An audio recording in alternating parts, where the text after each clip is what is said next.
కల్పాంత ప్రళయ కాలంలో మహారుద్రుడు చేసే ప్రళయ తాండవ నృత్యమునకు ఏకైక సాక్షిని అయిన పరమేశ్వరిని గురించి వివరించే దివ్య స్తోత్రరాజమైన శ్రీ లలితాత్రిశతి నామార్థములు 44వ భాగము.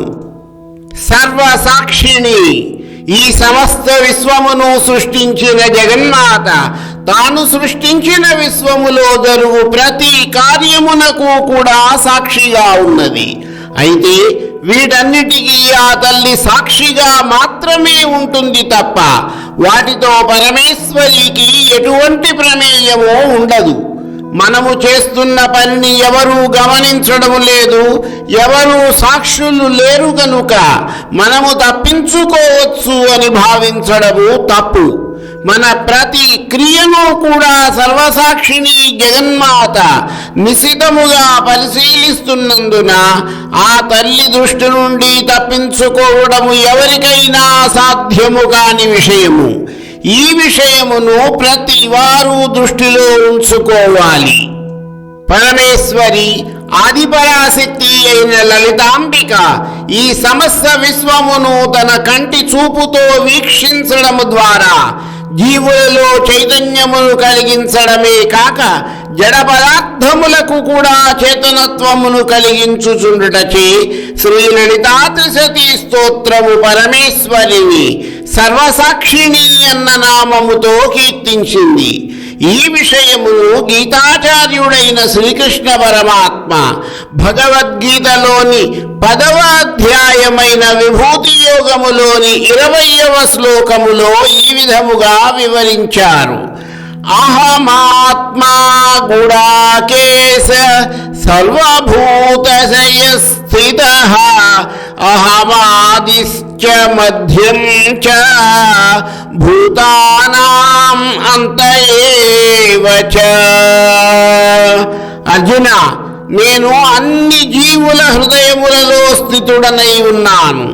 అన్ని జీవులకు నేనే మొదలు, మధ్య, తుది. శ్రీకృష్ణ భగవానుడు వివరించిన సర్వసాక్షిత్వమును మరింత విపులముగా విశదీకరించుకున్నట్లయితే భగవంతుడు జీవాత్మగా మన లోపల స్థితుడై చైతన్యమును, శక్తిని ప్రసాదిస్తున్నాడు. అందువలన మనము శాశ్వతంగా మరియు చైతన్యవంతులుగా ఉన్నామే కానీ మన స్వశక్తితో కాదు. సర్వోన్నతమైన మరియు శాశ్వతమైన పరబ్రహ్మ స్వరూపము మన లోపల స్థితుడై మనము చేస్తున్న ప్రతి పనిని వీక్షిస్తున్నందువలన అటువంటి పరబ్రహ్మ స్వరూపమును శ్రీ లలితాత్రిశతి స్తోత్రము సర్వసాక్షిని అన్న నామముతో కీర్తించింది. చరాచర జీవుల స్థాణు జడ పదార్థములకు మాత్రమే ఆ తల్లి సాక్షిని కాదు. ప్రళయకాలములో లయకారుడైన రుద్రుడు మహాప్రళయ తాండవమును చేస్తూ సకల జీవులతో కూడిన సమస్త బ్రహ్మాండములను అన్నిటినీ కూడా తనలో లీనము చేసుకుంటాడు. ఆ సమయములో ఆయన తాండవ నృత్యమును తిలకించుటకు ఏ ప్రాణి మిగిలి ఉండదు. కేవలము శ్రీమాత మాత్రమే మహారుద్రుని యొక్క ప్రళయ తాండవమునకు ఏకైక సాక్షిగా ఉంటుంది కనుక కూడా శ్రీ లలితాత్రిశతి స్తోత్రము జగన్మాత శ్రీ మహాకామేశ్వరీ దేవిని సర్వసాక్షిణి అన్న నామముతో కీర్తించింది. సర్వాత్మిక జగద్గురువులు ఆదిశంకరులు బోధించిన అద్వైత సిద్ధాంతము ప్రకారము జీవాత్మకు పరమాత్మకు తేడా లేదు. పరమాత్మయే జీవాత్మ రూపములో ప్రతి జీవిలోనూ కొలువై ఉన్నాడు. ఈ విషయమును ధృవీకరిస్తూ శ్రీ లలితాత్రిశతి స్తోత్రము పరమేశ్వరి సకల జీవులలోనూ ఆత్మస్వరూపముగా కొలువైన సర్వాత్మిక అని వివరించింది. సర్వుల యొక్క ఆత్మస్వరూప పరమేశ్వరి. యస్య సంతతో భావః తస్మాత్ ఆత్మేతి గీయతే.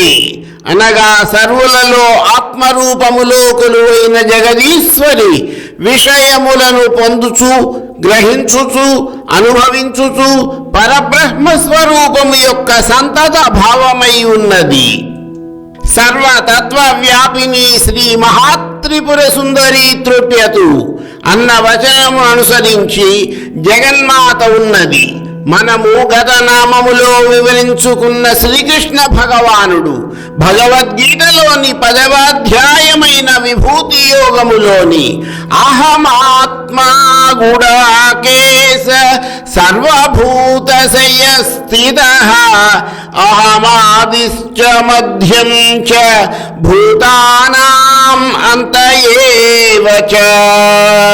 నేను అన్ని జీవుల హృదయంలో కూర్చున్నాను. నేనే అన్ని జీవులకు ఆది మధ్య మరియు ముగింపు అన్న శ్లోకమును ఈ నామమునకు కూడా అన్వయించుకోవచ్చు.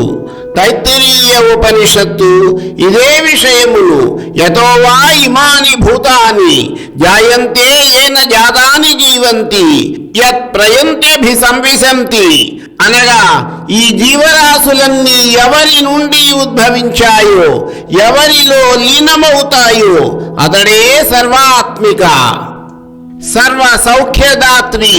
తాను సృష్టించిన తన బిడ్డలు అందరూ కూడా సుఖముగా ఉండాలని పరమేశ్వరి వాంఛిస్తుంది. సకల సుఖములు ఉండాలంటే అందుకు తగిన సౌఖ్యములను ప్రసాదించవలసినది కారుణ్యమూర్తి సర్వ సౌఖ్యదాత్రి అయిన జగన్మాత మాత్రమే. సౌఖ్యము అంటే ఏమిటి? ఇష్టమైన దాని వలన కలిగే ప్రియము మోదము.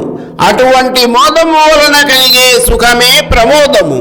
అటువంటి సర్వ సుఖములను ప్రసాదించు జగన్మాత లలితా మహాత్రిపుర సుందరిని శ్రీ లలితా త్రిశతీ స్తోత్రము సర్వ సౌఖ్యదాత్రి అన్న నామముతో కీర్తించింది. తైత్తిరీయ ఉపనిషత్తు ఏషహ్యేవానందయతి అనగా అతడే ఆనందింపజేయువాడు అని వివరించింది. అయితే జీవులందరికీ కూడా తల్లి సౌఖ్యములను ప్రసాదిస్తుందా అంటే వారి వారి కర్మఫలములను బట్టే ప్రసాదిస్తుంది. ఈ సుఖములనేవి ప్రాపంచిక సుఖములు పరలోక సుఖములు అని కూడా 2 రకములుగా ఉంటాయి.